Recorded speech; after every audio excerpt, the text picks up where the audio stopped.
নমস্কার। যুক্তি তর্ক সঙ্গে অর্কই আপনাদের স্বাগত। আপনাদের সঙ্গে আমি অর্কপ্রভ সরকার।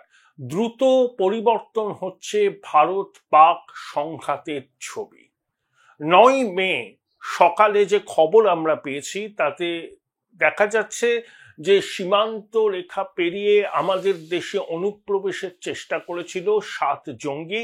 সেনাবাহিনী তাদেরকে নিকেশ করেছে। ভারতীয় সেনা আনুষ্ঠানিকভাবে প্রকাশ করেছে যে পাক ভূখণ্ডে সেনা ঘাঁটিতে তারা কিভাবে প্রত্যাঘাত করেছে। জম্মু থেকে শুরু করে ভারতবর্ষের 15টা শহরে পাক ড্রোন, পাক বিমান বাহিনী হামলা চালাবার চেষ্টা করেছিল, কিন্তু আমাদের যে অ্যান্টি মিসাইল ব্যবস্থা আছে S-400, যেটাকে সুদর্শন বলা হয়, তার ব্যবহার করে আমরা সেই আক্রমণটাকে প্রতিহত করেছি। একটা F-16 বিমান, দুটো J-15 যুদ্ধ বিমান ভূপতিত হয়েছে। আরব সাগরে INS বিক্রান্ত প্রস্তুতি নিয়ে দাঁড়িয়ে আছে। এই একটা আবহে তখন একটা খবর আমাদের কাছে এসছে, সেই খবর নিয়ে ধোঁয়াশা তৈরি হয়েছে যে পাক সেনাপ্রধান আসিম মুনিরের ভবিষ্যৎ কি। অনেকে বলছেন যে আসিম মুনিরকে গৃহবন্দী করা হয়েছে। DGISPR, inter service public relation, এই খবরের সত্যতাও স্বীকার করেনি এবং এই খবর যে মিথ্যা সেটাও বলেনি।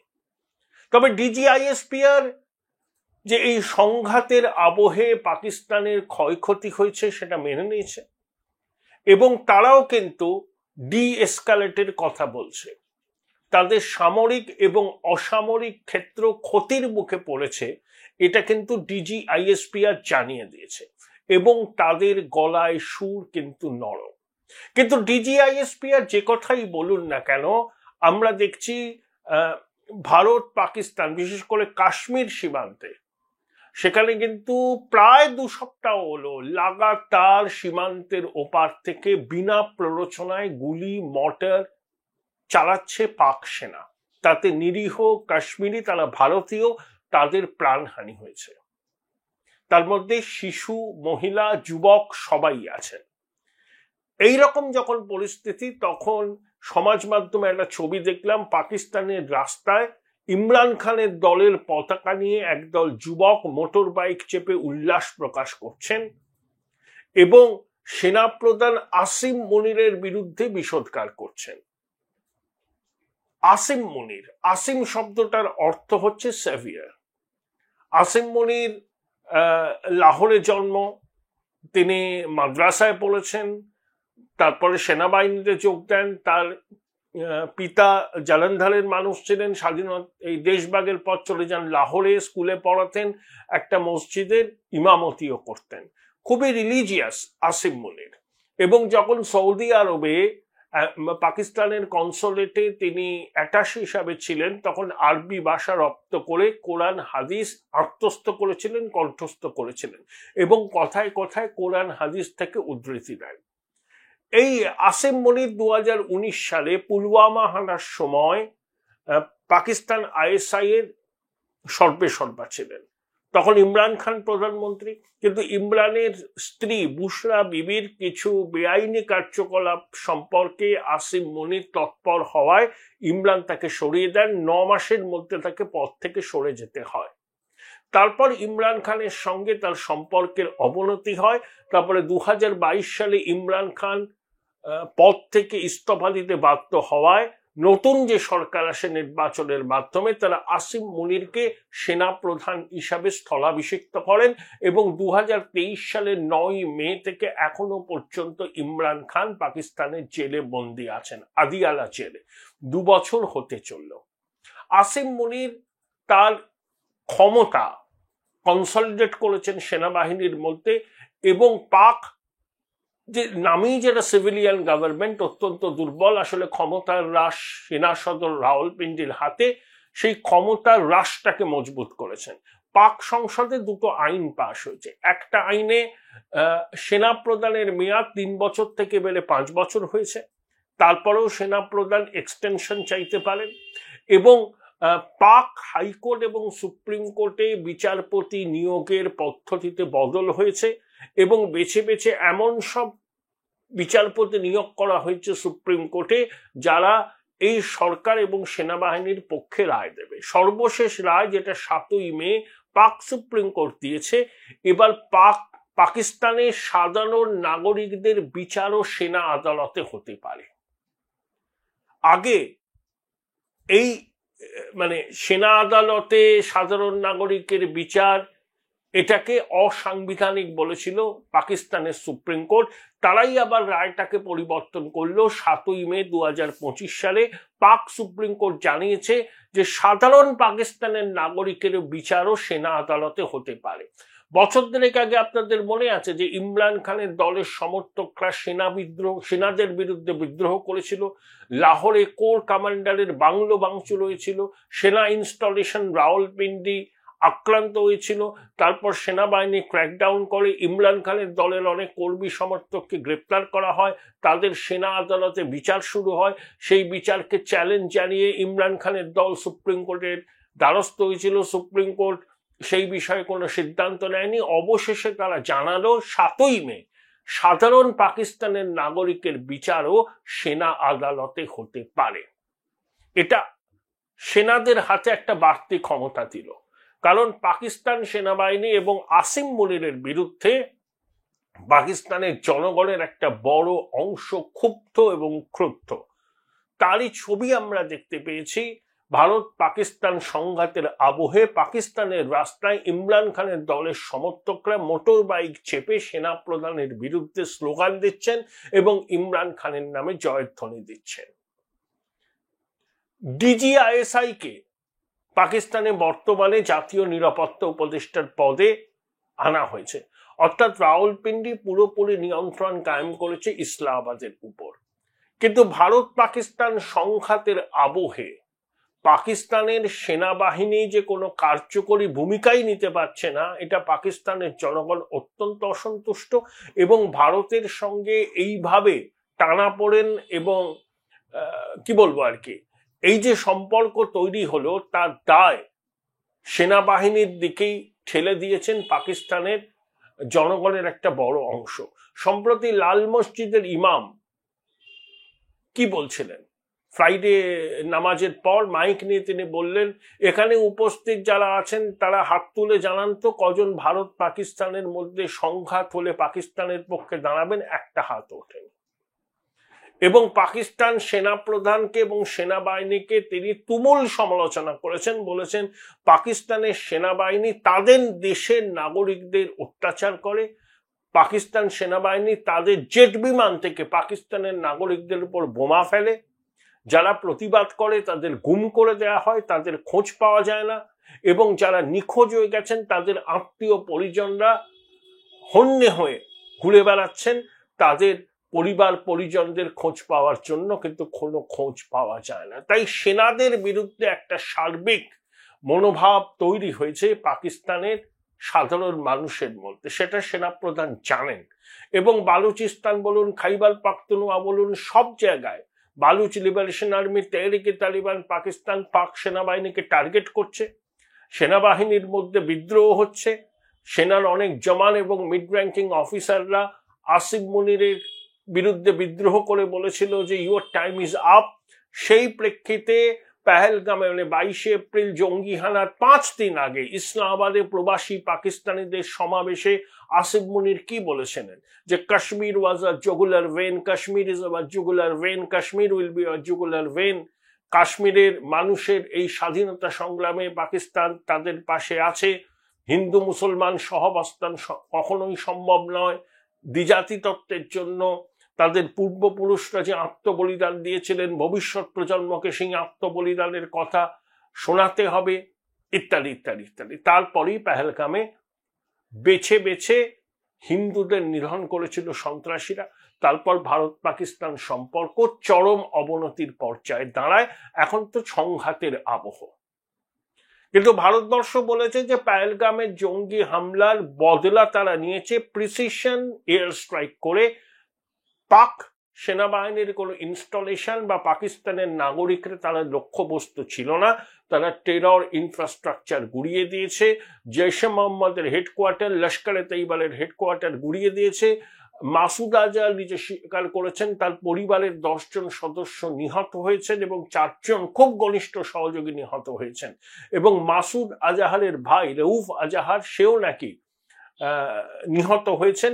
এই রউফ আজহারি কিন্তু কান্দাহারে ICU 814 কাঠমান্ডু দিল্লি বিমান ছিনতাইয়ের অন্যতম হোতা ছিলেন।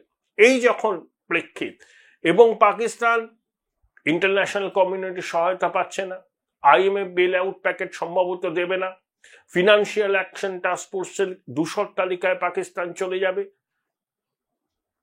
$1 is equal to 282 Pakistani rupees. ভাবতে পারছেন, ইনফ্লেশন 38% পাকিস্তানে। এই প্রেক্ষিতে আসিম মুনির ভারতের সঙ্গে এই সংঘাতের পরিস্থিতি তৈরি করেছেন। সেই জন্য পাকিস্তানের সেনাবাহিনীর একটা অংশ যারা আসিম মুনিরের উপর ভয়ঙ্কর ক্রুদ্ধ ছিল, তারা কিন্তু এবার পদক্ষেপ নিচ্ছেন। শোনা যাচ্ছে আসিম মুনিরকে গৃহবন্দী করা হয়েছে। এই খবর সত্য না মিথ্যা এখনো পর্যন্ত পাকিস্তান সেনাবাহিনীর পক্ষ থেকে কিছু জানানো হয়নি, কিন্তু ভারতীয় সংবাদ মাধ্যমে এই খবরটা প্রকাশিত হয়েছে। তাহলে আসিম মুনিরের স্থলাভিষিক্ত অন্য হয়তো কেউ হবেন, এবং ইমরান খানের মুক্তি পাওয়া নাকি সময়ের অপেক্ষা। দেখুন, ইমরান খান মুক্তি পেলে শাহবাজ শরীফের যে সরকার, পাকিস্তান মুসলিম লীগ নওয়াজ এবং পাকিস্তান পিপলস পার্টি, এই আসিফ আলী জারদারি আর বিলাওয়াল ভুট্টোর এই সরকার, তারা দুর্বল কোয়ালিশন। এই সরকারের জনভিত্তি নেই, সেনা সমর্থিত এই সরকার টিকে আছে, এবং পাকিস্তানে সাধারণ নির্বাচনে প্রহসন হয়েছে। ইমরান খানের দল প্রতিদ্বন্দ্বিতা করতে পারেনি, তাদের দলের সদস্যরা নির্দল হিসাবে প্রতিদ্বন্দ্বিতা করে সেই নির্দলদের সম্মিলিত শক্তি কিন্তু সব থেকে বেশি পাকিস্তান ন্যাশনাল অ্যাসেম্বলিতে।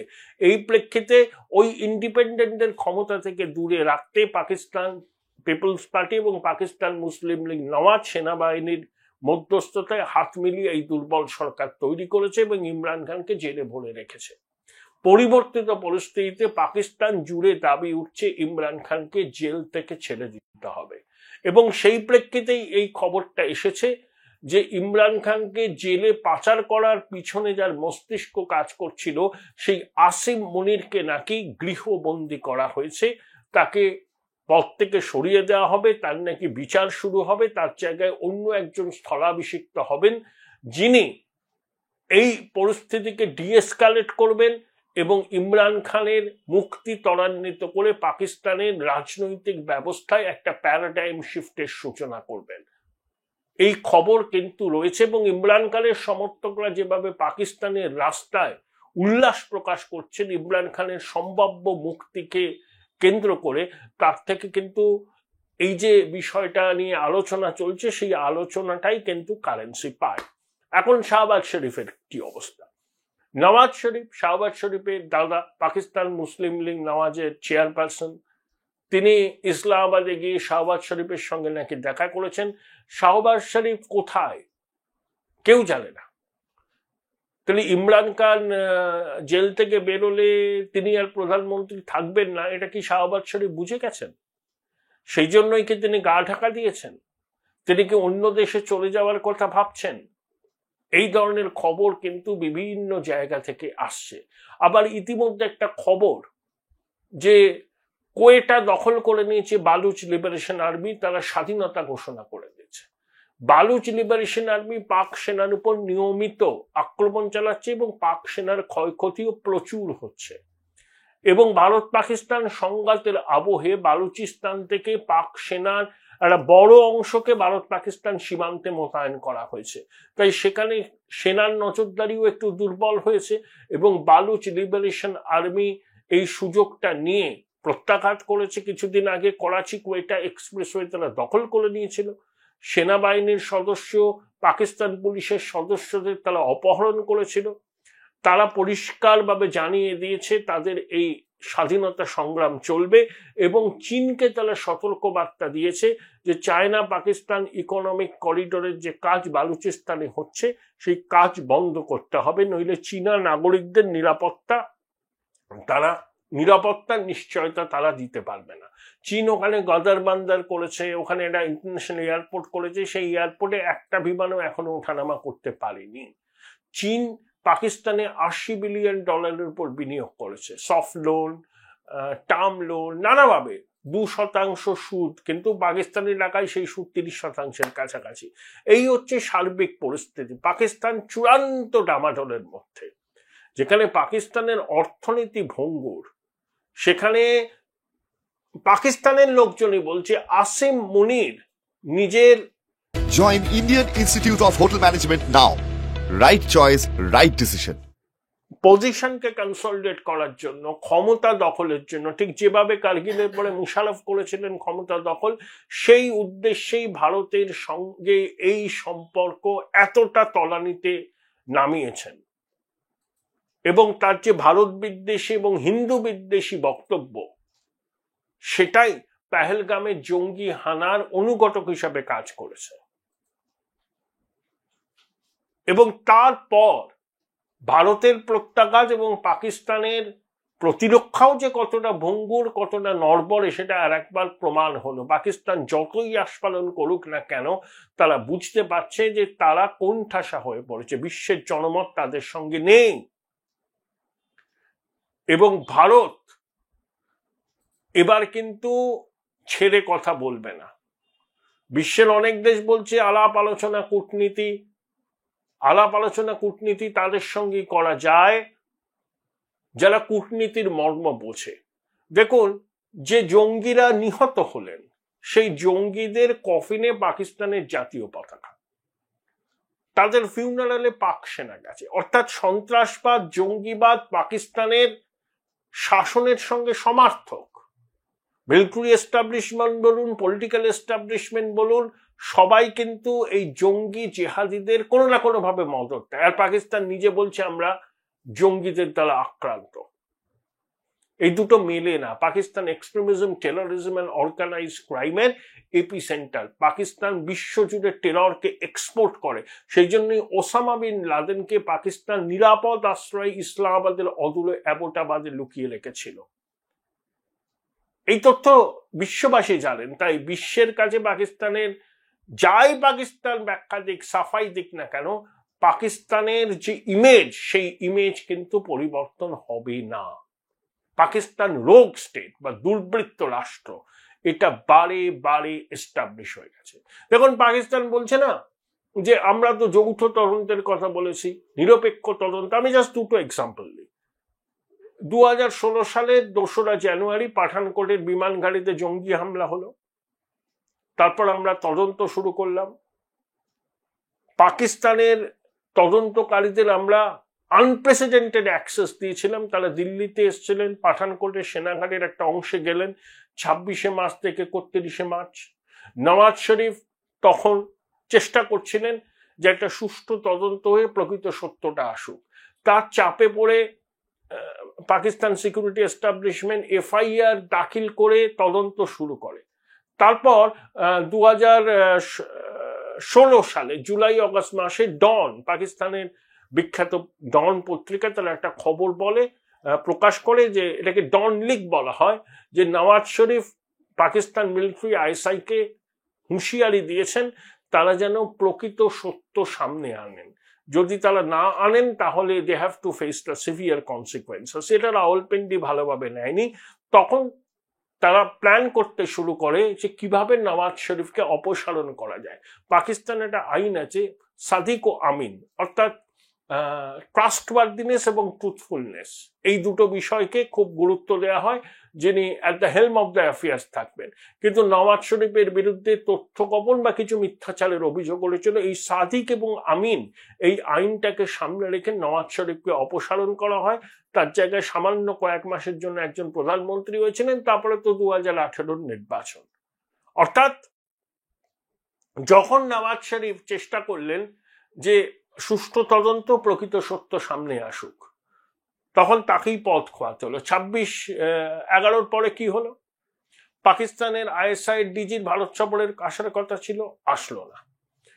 আমরা সব রকম তথ্য প্রমাণ ডসিয়ার করে পাঠিয়ে দিলাম, কল ইন্টারসেপ্ট, কারা কারা মদত দিয়েছে ইত্যাদি ইত্যাদি। আজমাল কাসাব গ্রেপ্তার হলো, পাকিস্তান বললো আমাদের নাগরিক নয়, দেশের নাগরিক পঞ্জিতে ওর নামই নেই। তখন পাকিস্তানের যিনি নিরাপত্তা উপদেষ্টা ছিলেন, যিনি ট্র্যাক টু ডিপ্লোম্যাসির জন্য খ্যাত, এবং পাকিস্তানের উর্দু প্রেস তাকে রীতিমতো গালমন্দ করত এই ট্র্যাক টু ডিপ্লোম্যাসির জন্য, তার নামটা ভুলে গেছি, তিনি বললেন পরিষ্কার যে আজমাল কাসাব পাকিস্তানের নাগরিক, এই সত্যটা স্বীকার করে নিতে হবে। এই সত্যটা স্বীকার না করলে বিশ্বের কাছে ভুল বার্তা যাবে। সেই ভদ্রলোককে পদ থেকে সরিয়ে দেওয়া হলো। তখন বেনজির ভুট্টোর দল ক্ষমতায় ছিল, অর্থাৎ নওয়াজ শরীফ নিজের প্রধানমন্ত্রিত্ব খুইয়েছিলেন। 26/11 পর ন্যাশনাল সিকিউরিটি অ্যাডভাইজার তৎকালীন সত্যি কথাটা বলার জন্য নিজের পদ খোয়ালেন। কোনো সহযোগিতা পাকিস্তান করেনি, এবং ISI এর ডিজিও 26/11 পরে নয়াদিল্লি আসেনি, মুম্বাইতে যায়নি। এটাই হচ্ছে পাকিস্তানের ট্র্যাক রেকর্ড। তাই তাদের যৌথ তদন্ত, নিরপেক্ষ তদন্ত, এসব কথার কোনো মানে নেই। হ্যাঁ, এই হচ্ছে বাস্তব। তাই পাকিস্তানের সেনাপ্রধান হচ্ছে এই সংঘাতের মূল নায়ক। তার ঘৃণাবাসন, হিন্দু বিদ্বেষ, এটাই পেহেলগামের জঙ্গি হানাকে ফিল করেছিল, এটাই অনেকে বলেন। তার অভিজ্ঞতাতে ভারতের প্রত্যাঘাত, তারপর যে ঘটনা ঘটে চলেছে তার সাক্ষী আমরা। কিন্তু সেই সেনাপ্রধানের বিরুদ্ধেই এখন পাকিস্তানে বিদ্রোহ হচ্ছে, মোল্লারা করছেন, সাধারণ মানুষ করছে, এবং একই সঙ্গে সেনা এস্টাবলিশমেন্টের মধ্যেও আসিম মুনিরের বিরুদ্ধে বিদ্রোহ ধুমায়িত হচ্ছে। তার ভাগ্যে কি আছে, তার ভবিষ্যতে কি আছে, সেটা এই মুহূর্তে বলা সম্ভব নয়। কিন্তু ওই যে কথা আছে না, যা রটে তা কিছুটা বটে। আসিম মুনিরের ভবিষ্যৎ এবং তার বর্তমান নিয়ে ISPR, inter services public relation, পাকিস্তানের এখনো পর্যন্ত কিন্তু কোনো আনুষ্ঠানিক বিবৃতি জারি করেনি। তাই সন্দেহ ক্রমেই কালো।